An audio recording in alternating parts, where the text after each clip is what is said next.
Et bienvenue en cette méditation du jeudi 22 octobre 2020. Et nous en sommes rendus ce soir à la méditation numéro 216 dans le livre Les psaumes des temps modernes de notre ami pasteur Jean-François Denis. Prenons ensemble et voyons le titre de ce soir. Père, à quand ma rentrée dans ton plan? Il y a certainement des jours où nous nous posons de nombreuses questions, en rapport à si nous sommes toujours au cœur de notre destinée, en route vers notre destination.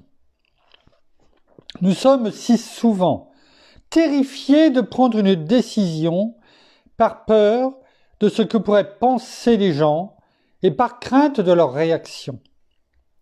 Par peur de s'avouer vaincu et de tout laisser tomber.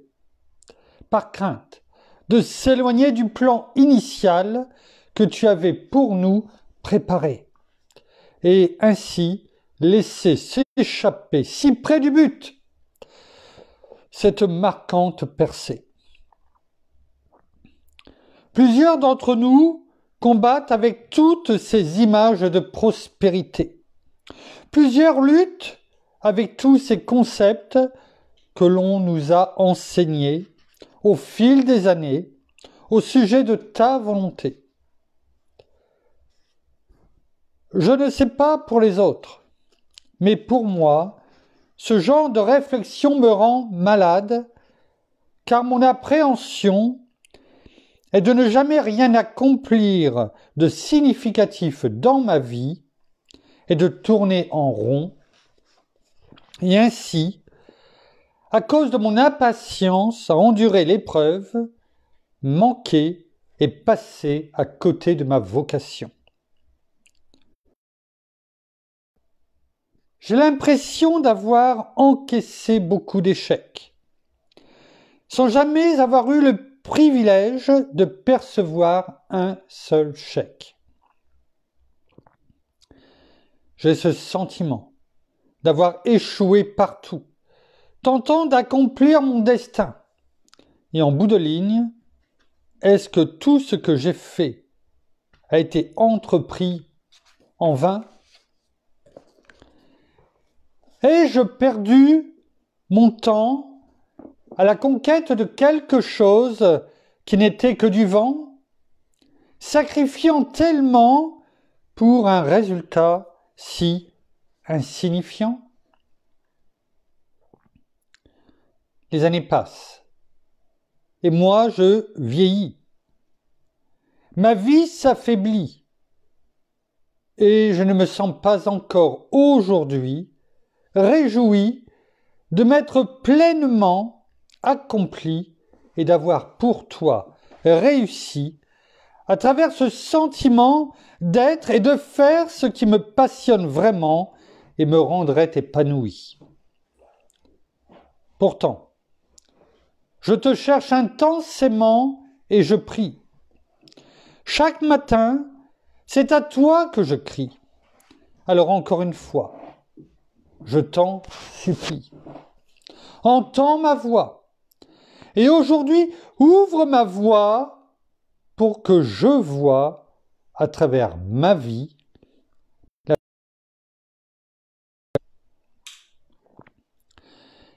Il y a en moi cette pensée que je serais passé à côté de ma vie. Parce qu'encore pour toi aujourd'hui, je crois n'avoir rien accompli. Cependant, Père, je refuse d'être sur cette terre qu'un simple nom. Tu le sais, pour toi, j'ai de plus grandes aspirations. J'ai envie de me réjouir et de sentir que mon existence ici-bas a un sens. C'est pourquoi, soucieux d'être où tu veux que je sois, je ne désire plus ramer à contresens. La vie est si courte que ce qui me préoccupe, c'est d'être là où tu me veux. Et ainsi réaliser avec toi à mes côtés ce combat des plus glorieux. Je sais que le jour viendra où j'entrerai dans ma véritable mission et que chaque terrain par lesquels je suis passé n'auront été qu'une préparation en vue d'extraordinaires réalisations à la gloire de ton nom. Tu es ce Dieu soucieux de tes enfants.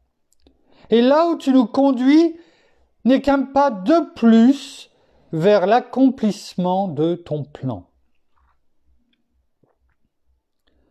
Alors même, si actuellement je ne comprends pas tout, j'ai cette confiance en toi, car ce combat je le livre avec toi sur mes genoux, et je sais sans l'ombre d'un doute que lorsqu'une tempête se lève, c'est qu'il y a de l'autre côté un nouveau territoire qui s'élève.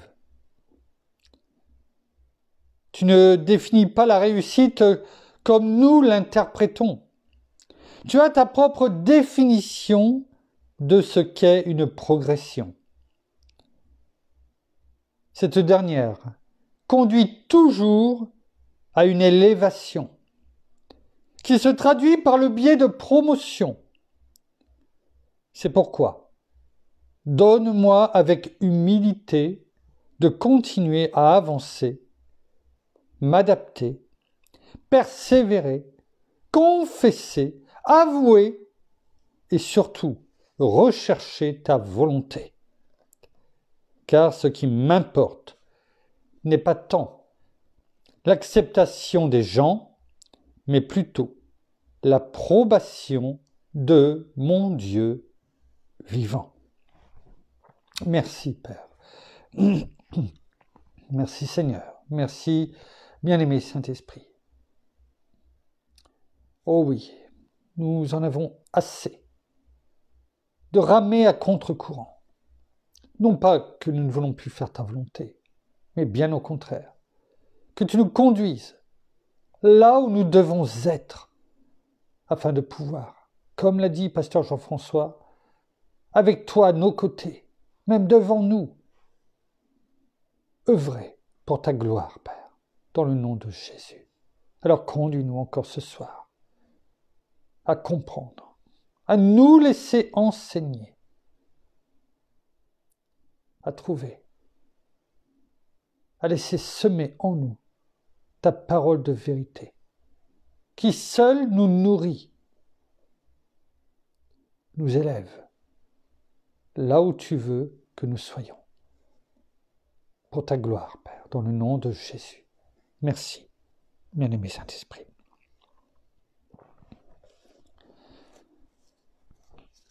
Pasteur Jean-François nous laisse ce soir une référence qui se trouve dans Philippiens, chapitre 1, verset 6. On va lire, parce qu'il nous l'a mise en encadré, et on va la lire, c'est dans la version Louis II, qui est très proche de la version Colombe que je lis. Je suis persuadé que celui qui a commencé en vous cette bonne œuvre la rendra parfaite pour le jour de Jésus-Christ. On va voir dans deux autres versions ce même verset. Retenez, je suis persuadé. L'apôtre Paul, lorsqu'il le dit à l'église de Philippe, aux chrétiens de l'église de Philippe, leur dit, je suis persuadé. Comme si qu'il y avait besoin de faire passer ce message, que lui est persuadé, mais qu'il est là aussi pour convaincre. Pour que peut-être soit les récalcitrants, les chrétiens qui pourraient être refroidis ou tièdes, eh bien, comprennent, eh bien, qu'il est persuadé que celui qui a commencé en vous cette bonne œuvre la rendra parfaite pour le jour de Jésus-Christ. Nous allons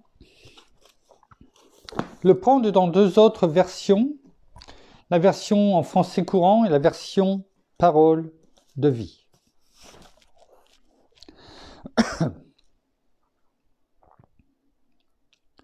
Dans la version en français courant, il est écrit « Je suis certain », on a vu, « je suis persuadé », et là, l'apôtre Paul le dit dans cette version « je suis certain de ceci ». Dieu, qui a commencé cette œuvre bonne parmi vous, la continuera jusqu'à son achèvement au jour de la venue de Jésus-Christ. Je suis persuadé. Je suis certain. Il y a une assurance. Il y a cette assurance, et c'est le thème de ce soir, l'assurance spirituelle, que Dieu, en nous amenant à notre Seigneur Jésus, en nous appelant, chacun d'entre nous, à venir en Jésus-Christ, être sauvé, eh bien, cette œuvre qu'il a commencée en nous appelant, en nous attirant à notre Seigneur Jésus, eh bien, il ne fait jamais les choses à moitié. Il va jusqu'au bout, en ce qui le concerne en tout cas. Il va jusqu'au bout. Et il continuera à faire son œuvre en nous jusqu'à son achèvement, jusque l'avènement de notre Seigneur Jésus-Christ. C'est une assurance. Dans Parole de vie est écrit « Je suis sûr d'une chose, Dieu qui a commencé en vous un si bon travail. » Le travail de Dieu est toujours bon, est toujours parfait. Il n'y a rien à prendre, rien à retirer, je veux dire, et rien n'y a. Va le continuer jusqu'au bout, jusqu'au jour où le Christ Jésus viendra. Je suis persuadé, je suis certain, je suis sûr. Il y a une assurance céleste dans les termes de la parole. C'est cette assurance céleste que, aujourd'hui, notre bien-aimé Saint-Esprit, dans le nom de Jésus, veut que nous comprenions. La parole n'est pas là. Ce n'est pas un roman. Ce n'est pas non plus une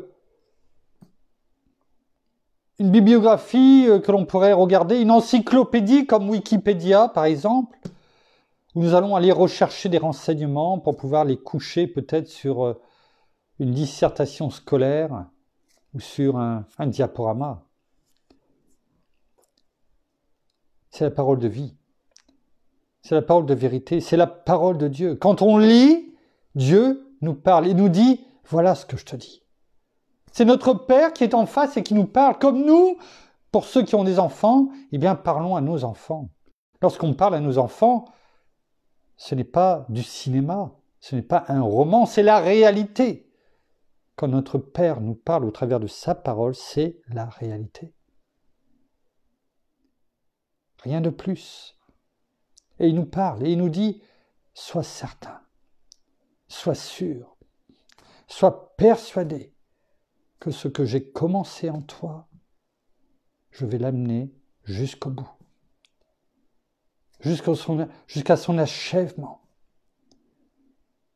jusqu'à ce que tu sois rendu parfait au jour du retour de mon Fils, ton Seigneur, ton Roi, Jésus-Christ. Ni plus ni moins. Et il parle à chacun d'entre nous ce soir en nous le disant.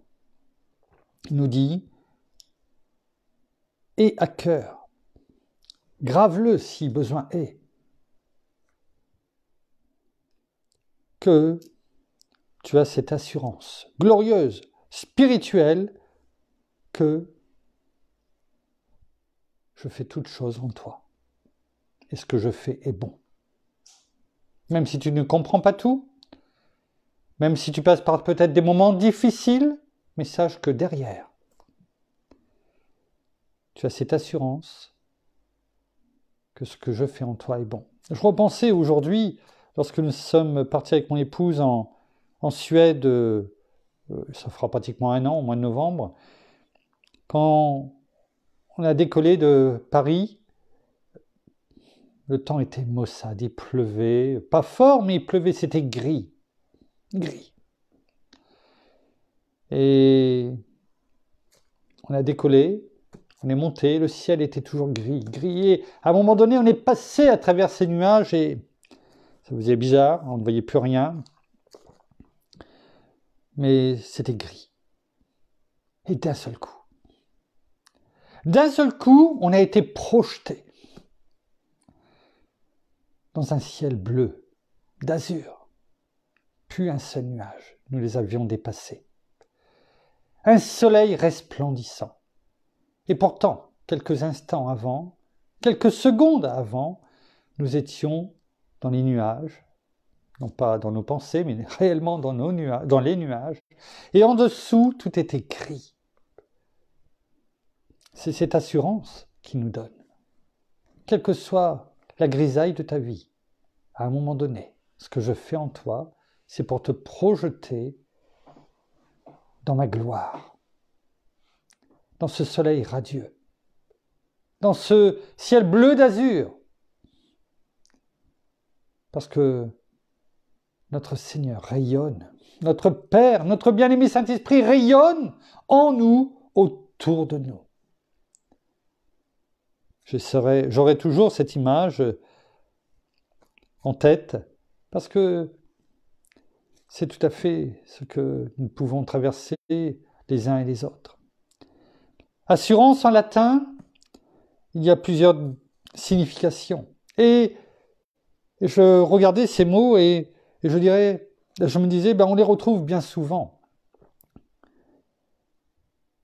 Assurance en latin, c'est aussi la confiance, la certitude. C'est ce qu'on vient de dire dans les différentes versions. Cet espoir, au-delà de toute espérance. C'est aussi la sécurité. Et on retrouve ces mots comme de par hasard, dans différentes sociétés. Sécurité, securitas. Hein? Fiducia, qui a donné fiducial notamment pour les assurances. Hein? Les assurances, mais aussi la société. Qui veut dire aussi affirmation sérieuse. Voilà quelques définitions de mots assurance en latin. Regardons ce que la parole veut nous dire également. On va le prendre en français courant. Colossiens, le livre Colossiens, chapitre 2, verset 1. On va aller jusqu'au 10. Il n'y aura pas beaucoup de versets ce soir, parce qu'ils sont un peu longs, mais vous allez voir ce que dit l'apôtre Paul aux Colossiens, l'église de Colosse.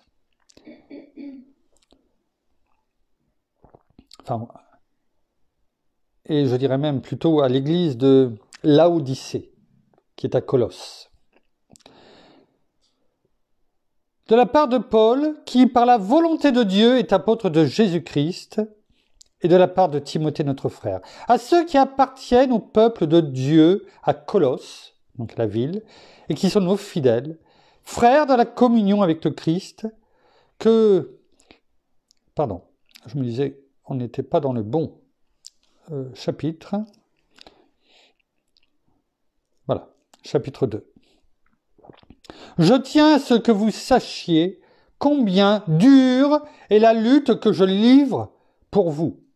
En tant qu'homme de Dieu, quel que soit ce que notre Père nous a donné à faire, il y aura toujours une lutte. Toujours. Il y a ceux qui luttent, il y a ceux qui ne veulent rien faire et qui suivent, et qui sont toujours, demandeurs et des suiveurs. Mais notre Père nous demande à tous de lutter. C'est pour cela qu'il nous a donné des armes, afin de tenir ferme. Pour ceux de Laodicée, donc l'Église qui est à Colosse, Laodicée, et pour bien d'autres, pour Laodicée, mais pour d'autres, qui pourraient être dans les mêmes situations et qui ne connaissent pas encore. Je désire que leur cœur soit rempli de courage.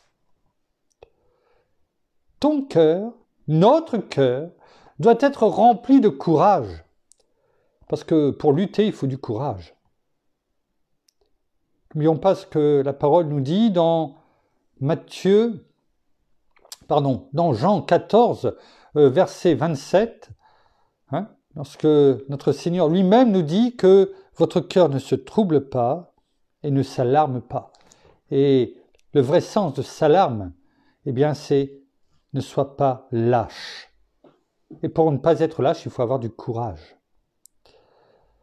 Je désire que leur cœur soit rempli de courage, qu'ils soient unis dans l'amour et enrichis dans toute la certitude que donne une vraie intelligence. Ils pourront connaître ainsi le secret de Dieu, c'est-à-dire le Christ lui-même. En lui se trouvent cachés tous les trésors de la sagesse et de la connaissance divine. En lui, c'est une certitude, se trouvent cachés tous les trésors de la sagesse et de la connaissance divine. Je vous dis cela, pourquoi il nous dit cela justement ? Afin que personne ne puisse vous tromper par des raisonnements séduisants.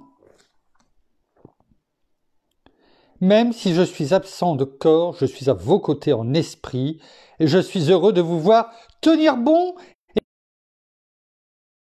au Christ. Il est en train de nous dire, il faut que vous ayez du courage. Il faut que vous ayez cette intelligence divine, cette sagesse. Mais il leur dit, pourtant, même si je sais que vous tenez bon et que vous êtes solide dans votre foi en Christ Jésus, ça n'empêche pas qu'ils disent, je vous dis cela afin que personne ne puisse vous séduire.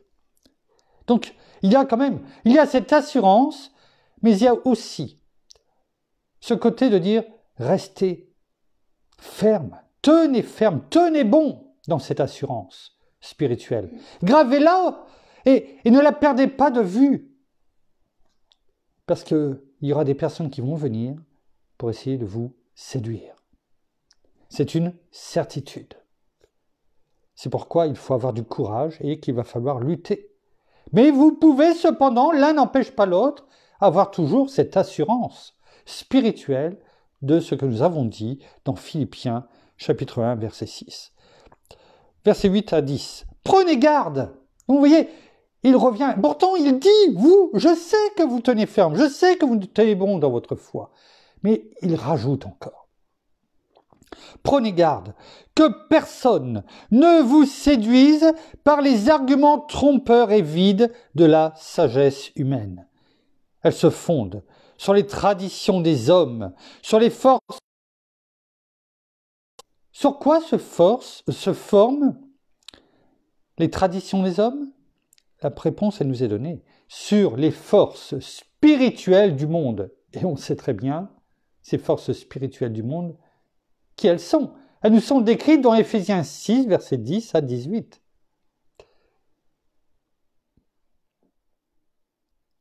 Et non sur le Christ. Car tout ce qui est en Dieu a pris corps dans le Christ. Voilà, de nouveau, retour, cette promesse, cette assurance que nous avons, si nous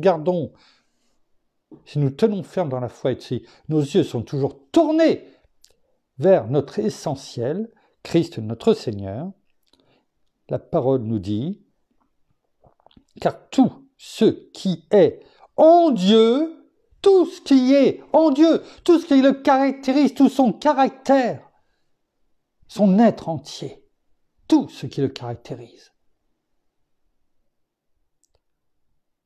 a pris corps dans le Christ et habite pleinement en lui. C'est-à-dire qu'en Christ Jésus, nous qui sommes en lui et lui en nous, comme il est dit dans Jean 15, eh bien, c'est exactement ce qui est repris dans la prière sacerdotale dans Jean 17. Nous ne faisons qu'un avec lui, comme Christ ne fait qu'un avec notre Père. Et il nous est dit, et nous pouvons avoir cette assurance, que tout ce qui est en Dieu est pleinement et habite en Christ Jésus. Est-ce qu'on a compris cela? Est-ce qu'on a pris conscience de cela?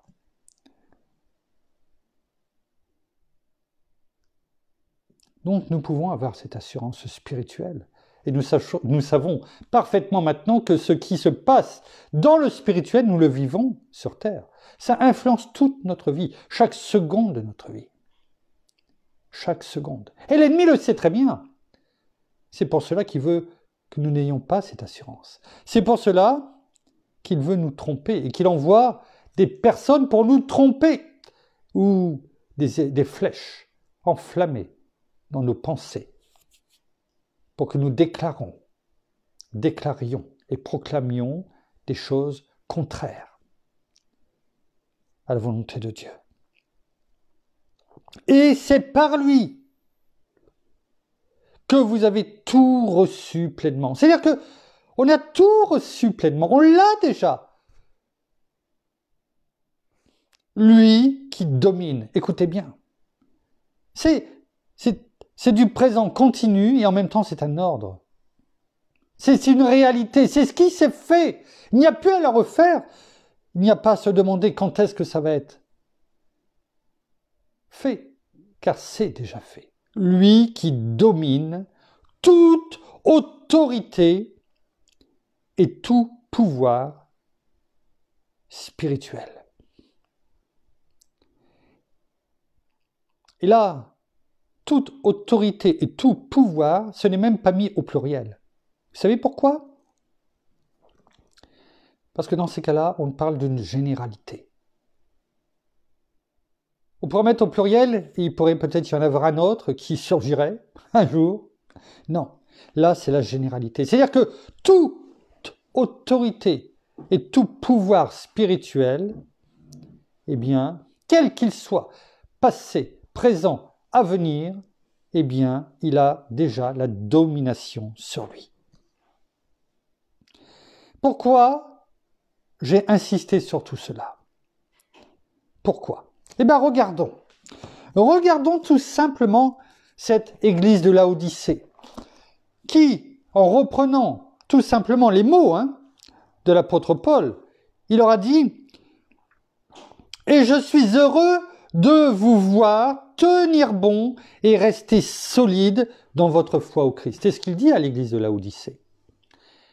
Et pourtant, il les a avertis à eux, tout comme cela est bon pour toutes les églises. Et regardez, dans Apocalypse chapitre 3, du verset 14 à 22, il est décrit dans le chapitre 2 et la première partie, et le chapitre 3, le message de Jésus aux 7 églises.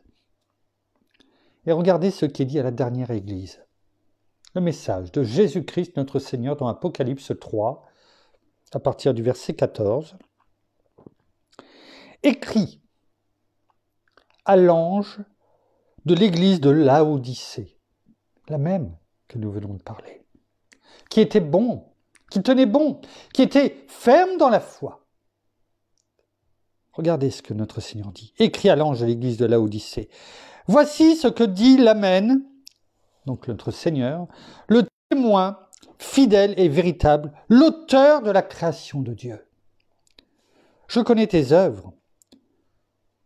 Tu n'es ni froid ni bouillant.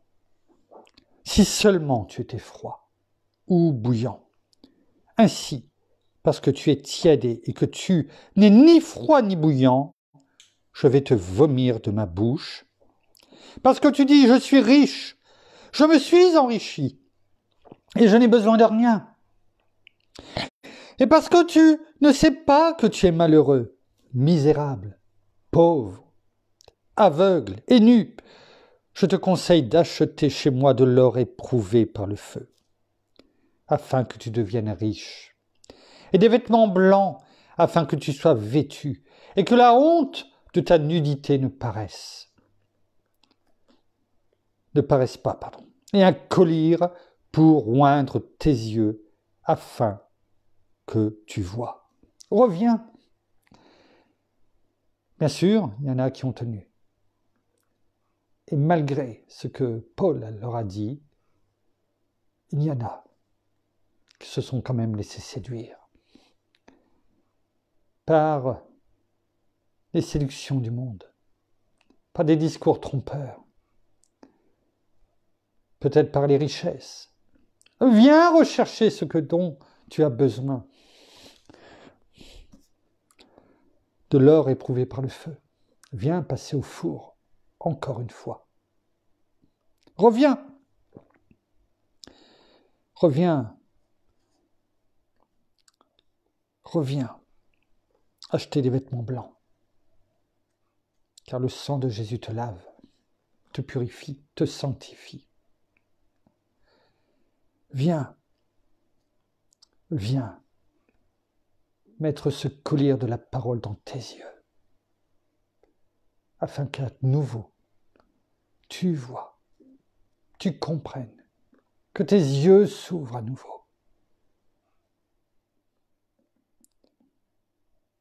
Moi, je reprends et je corrige tous ceux que j'aime. Et donc du zèle et repens-toi.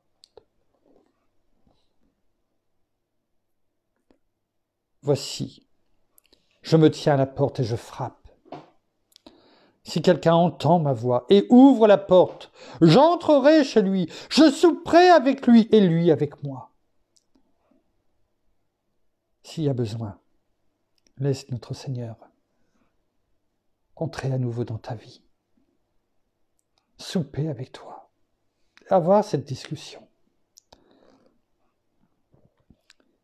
Le vainqueur, celui qui tiendra ferme, celui qui aura compris et qui sera revenu, le vainqueur. Je le ferai asseoir avec moi sur mon trône, comme moi j'ai vaincu et je me suis assis avec mon Père sur son trône. Que celui qui a des oreilles écoute ce que l'Esprit dit aux églises. Vous avez vu cette promesse? Si on fait tout simplement ce qu'il nous dit, eh bien, il nous dit qu'il nous fera asseoir sur son trône. Ouais. Dans 2 Timothée, dans 2 Timothée, chapitre, on va le lire en parole de vie, dans 2 Timothée, chapitre 1, à partir du verset 9.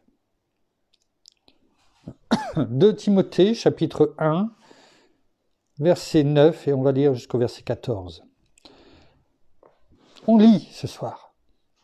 On lit pour que l'on comprenne que nous avons cette assurance spirituelle. Et que même si à un moment donné nous nous sommes détournés pour différentes raisons, nous avons pu voir qu'il a cette promesse de notre Seigneur, si l'on revient à lui. Dieu nous a sauvés et il nous a appelés pour que nous soyons à lui. On l'en a parlé tout à l'heure. Il n'a pas fait cela à cause de nos actes. Oh, ce n'est pas parce que nous étions bien propres sur nous-mêmes. Non, non. Mais parce qu'il l'a décidé. C'est un don gratuit qu'il nous a fait dans le Christ Jésus, avant que le monde existe, donc bien avant la fondation du monde. Cela avait été prévu. Et malgré tout ce qu'il savait, ce qui allait se passer, il est venu pour chacun d'entre nous. Alors c'est bien beau d'osciller entre le froid et le chaud, comme nous venons de le lire. Notre Seigneur, lui, a été au charbon pour nous. C'est une expression qui veut dire il a été au feu. Oui. Il a souffert, il a combattu pour chacun d'entre nous, et nous hésitons. Nous sommes froids, nous sommes bouillants, et finalement, nous sommes clopants, comme Élie l'a reproché. qui ne lui a rien répondu parce qu'il savait très bien que c'était la réalité et la vérité de leur vie. Maintenant, ce don est devenu visible quand notre Sauveur, le Christ Jésus, est apparu, lorsqu'il est venu sur la terre. C'est lui qui a enlevé son pouvoir à la mort. Il n'est pas dit, il l'enlèvera. C'est une certitude, c'est une assurance là aussi. Si on ne le comprend pas, on aura du mal à avancer. C'est lui, c'est Christ notre Seigneur qui a enlevé, c'est-à-dire qu'il n'y a plus, il l'a enlevé. Tu as quelque chose dans les mains, je te le retire. Tu ne l'as plus. Il n'est plus à toi, il est à moi. C'est lui qui a enlevé son pouvoir à la mort. La mort n'a plus d'emprise sur toi. Parce qu'en Christ Jésus, tu as la vie éternelle. Et par la bonne nouvelle, l'évangile, il a fait connaître la vie qui ne meurt pas, la vie éternelle. Dieu m'a chargé, et c'est ce qu'il nous demande à chacun d'entre nous. Il nous charge à chacun d'entre nous de le faire. D'annoncer cette bonne nouvelle comme apôtre et de l'enseigner. C'est pour cela que je souffre maintenant, mais je n'en ai pas honte. Tu souffres? N'en ai pas honte. Paul souffrait. Lorsqu'il parlait de tout ça, il était en prison. Il savait qu'il allait y rester. Et pourtant, de tout ce que nous lisons,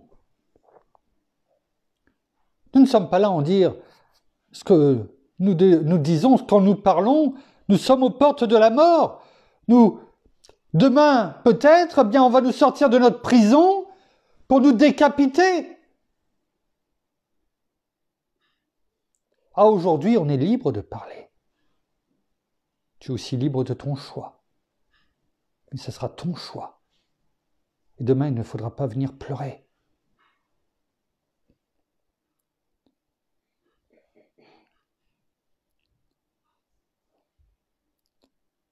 En effet, je sais, il a là cette certitude, cette assurance.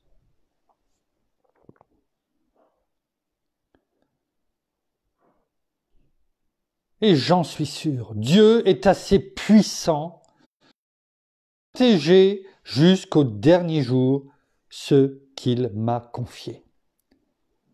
Assurance, sécuritas, sécurité. On retrouve tous ces mots. Confiance. On retrouve tous ces mots que je vous ai donnés en latin tout à l'heure. Prends comme modèle. Ne regarde pas les gens du monde, ce qu'ils te disent. Prends comme modèle les paroles vraies que tu as reçues de moi. Certains pourraient dire, oui, mais c'est Paul qui le dit. Oui, mais Paul dit, soyez mes imitateurs, non pas de moi, mais de Christ qui est en moi. C'est le Saint-Esprit qui donne ces mots, qui enseigne. Ne soyons pas aussi là dupes. Tu les as reçus avec la foi et l'amour que le Christ Jésus nous donne. On t'a confié un beau trésor. Garde-le. Tout seul? Non. Avec l'aide de l'Esprit Saint qui habite en nous. Je vous renvoie dans 1 Corinthiens 3, versets 16 et 17. Soyez curieux, allez voir, vous les connaissez. Enfin, nous terminerons dans Hébreux, chapitre 10, versets 19 à 23.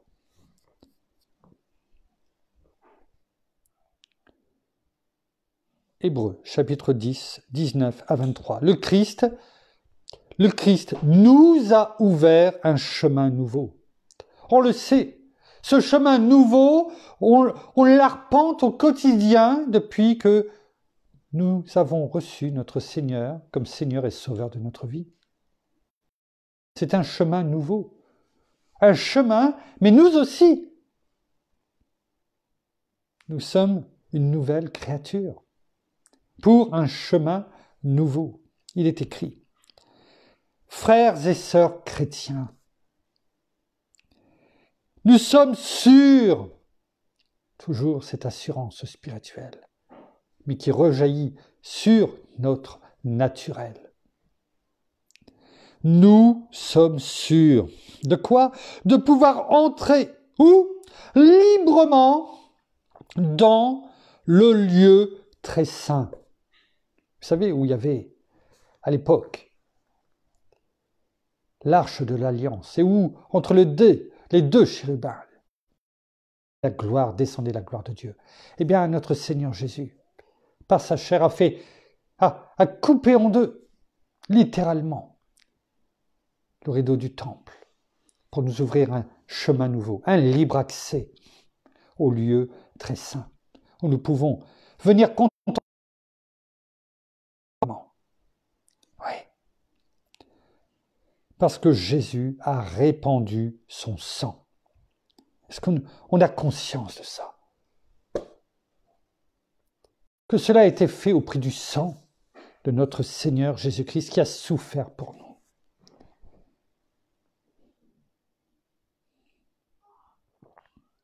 Il a ouvert pour nous un chemin nouveau et vivant, à travers le rideau du temple, c'est-à-dire à travers son corps humain, c'est ce qu'on vient de dire. Et nous avons un grand prêtre. Vous savez, ce prêtre qui venait faire expiation pour le peuple une fois par an. Eh bien, il n'y a plus besoin, parce qu'il est là, notre grand prêtre. Ouais. Roi et grand prêtre, selon l'ordre de Melchisédek. Ouais. Nous avons un grand prêtre placé à la tête. Il est à la tête de quoi? De la maison de Dieu, parce que tout lui a été confié, nous compris. Notre cœur est nettoyé de tout ce qui le rend coupable. Arrêtons de nous accuser. Arrêtons l'ennemi de vouloir nous accuser. C'est terminé. C'est faux ce qu'il dit, c'est un mensonge. Il n'aura de cesse de vouloir le faire, mais c'est un mensonge et on doit lui dire.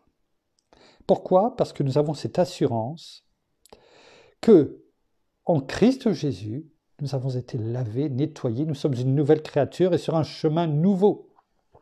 Et que notre cœur est nettoyé de tout ce qui le rend coupable. Alors arrêtez de le laisser vous accuser sur le passé. Parce que c'est fini. C'est fini. Il n'a plus de droit sur nous. Et de tout ce qui le rend coupable. C'est terminé. Et notre corps a été lavé dans une eau pure. Alors approchons-nous de Dieu avec un cœur sincère et en croyant avec assurance. Avec assurance. Affirmons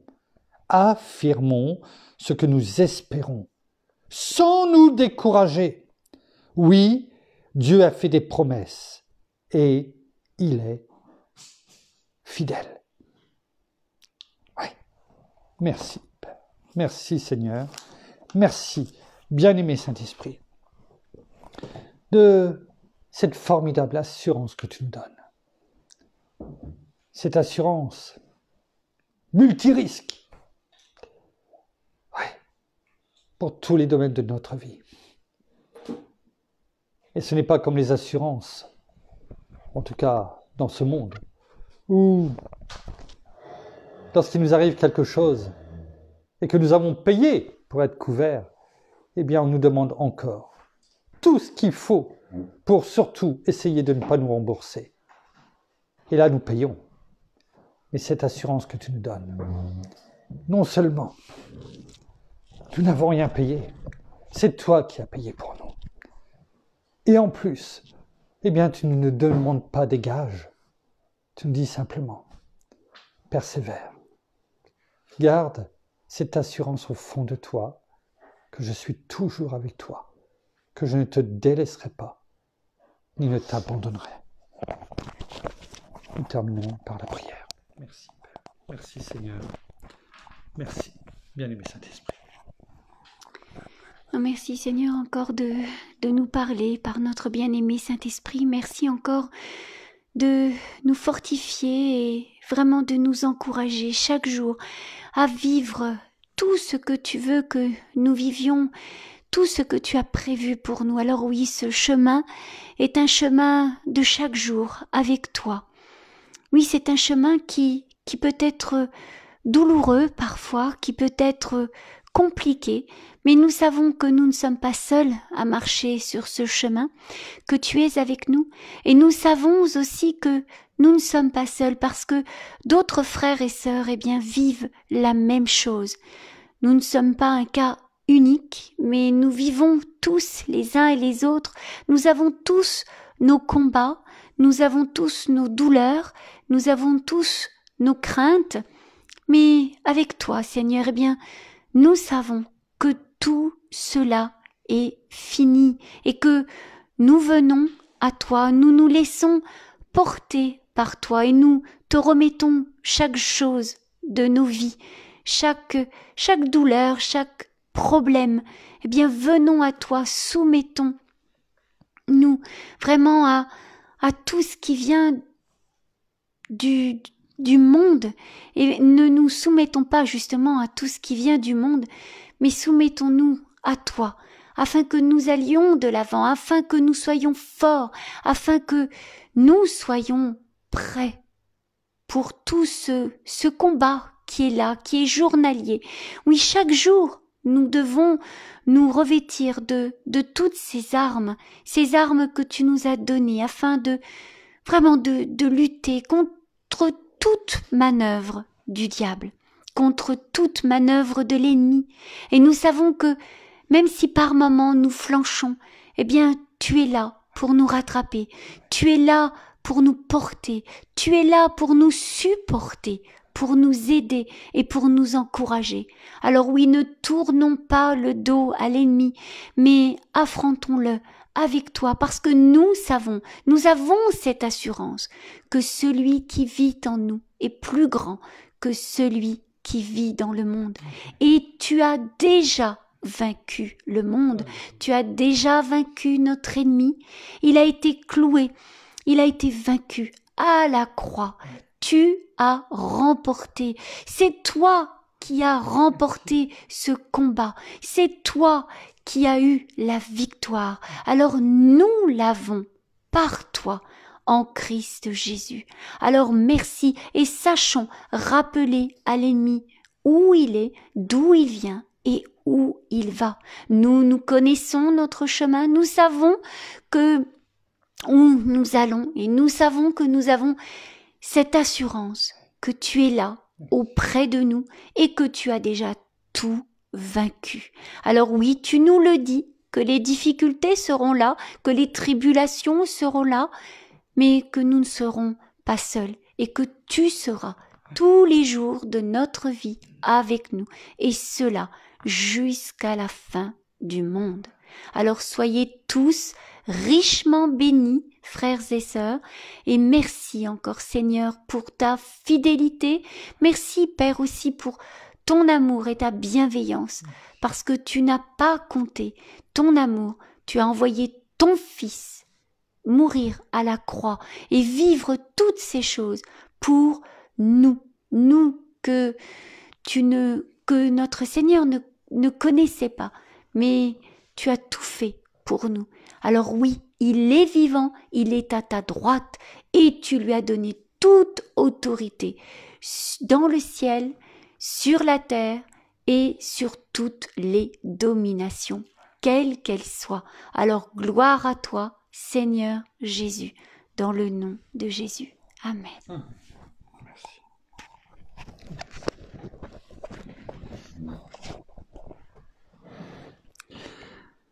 Voilà, ainsi s'achève la méditation de ce soir. Bien sûr, nous vous bénissons abondamment de toutes les bénédictions spirituelles dans les lieux célestes en Christ Jésus notre Seigneur. Nous vous saluons en passant bien sûr nos amis comme au quotidien au Québec, au Canada, mais aussi partout, bien sûr en francophonie et bien sûr de notre beau pays qui est la France, même si, voilà, c'est pas toujours facile, surtout ces temps-ci, mais continuons à persévérer dans la prière, pour notre pays également, pour bien sûr les autres pays, pour cette terre, oui, qui connaît bien des difficultés. On aura l'occasion de reparler, je pense, dans les prochains jours sur sur les derniers événements concernant le Covid, mais même au-delà, on reviendra dessus dans les prochains jours sur les dernières actualités. En tout cas, en attendant, nous vous souhaitons une très bonne soirée, une bonne nuit.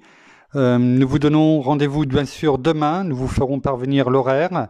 En tout cas, je pense que ça sera un petit peu plus tôt. En tout cas, en attendant, eh bien, passez un bon moment agréable et nous vous souhaitons une bonne soirée. À demain, nous vous aimons. Au revoir.